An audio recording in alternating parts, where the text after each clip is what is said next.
ভারতের সোলার প্যানেলে 126% শুল্ক। চুক্তির পরও মোদির ওপর খড়গহস্ত ট্রাম্প। মার্কিন বাণিজ্য বিভাগের দাবি, ভারত সরকার তাদের দেশের সোলার প্যানেল প্রস্তুতকারী সংস্থাগুলিকে বিপুল পরিমাণ ভর্তুকি দেয়। এই পদক্ষেপে ভারতের সৌর বিদ্যুৎ প্রকল্প বিরাট ধাক্কা খাবে বলে অনুমান করছে বিশেষজ্ঞ মহল।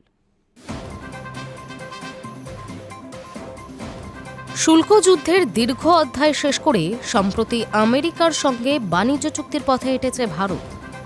তবে চুক্তির পরও খামখেয়ালি ট্রাম্পের উন্মাদ শুল্কের কোপ থেকে রেহাই পেল না নয়াদিল্লি।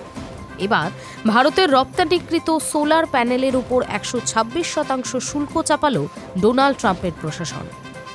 এই পদক্ষেপে ভারতের সৌর বিদ্যুৎ প্রকল্প বিরাট ধাক্কা খাবে বলেই অনুমান করছে বিশেষজ্ঞ মহল। ভারতের বিরুদ্ধে এই পদক্ষেপের নেপথ্যে মার্কিন বাণিজ্য বিভাগের দাবি, ভারত সরকার তাদের দেশের সোলার প্যানেল প্রস্তুতকারী সংস্থাগুলিকে বিপুল পরিমাণ ভর্তুকি দেয়। এই ভর্তুকির জেরে ভারত অনেক কম দামে সেগুলি বিদেশে বিক্রি করতে পারে। এর জেরে আমেরিকার সংস্থাগুলির ব্যাপক ক্ষতি হচ্ছে। মার্কিন সংস্থাগুলির অভিযোগের ভিত্তিতেই ভারতের সৌর প্যানেলের উপর 126% শুল্ক চাপানো হচ্ছে বলে জানানো হয়েছে। তবে শুধু ভারত নয়, একই অভিযোগে ইন্দোনেশিয়ার উপর শুল্ক 86% থেকে বাড়িয়ে 143% করা হয়েছে। লাওসের ওপর চাপানো হয়েছে 81% শুল্ক। উল্লেখ্য, সম্প্রতি মার্কিন আদালতের নির্দেশে আন্তর্জাতিক বাণিজ্যের ওপর ট্রাম্পের চাপানো শুল্ক খারিজ হয়েছে।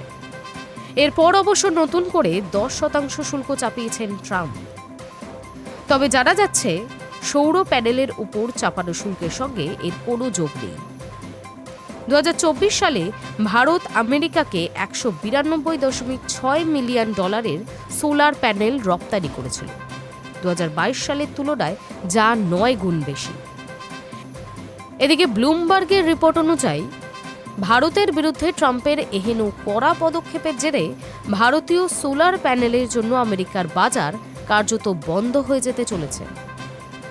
উল্লেখ্য, 2024 সালে ভারত আমেরিকাকে $192.6 মিলিয়ন সোলার প্যানেল রপ্তানি করেছিল। 2022 সালের তুলনায় যা 9 গুণ বেশি। শুল্কের কোপে পড়ে এই বিরাট বাজার ধাক্কা খেলে ভারতের জন্য এই ঘটনা যে বিশেষ সুখের হবে না তা বলাই বাহুল্য।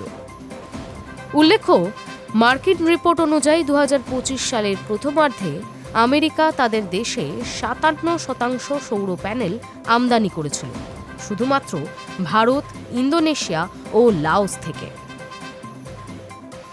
High News network.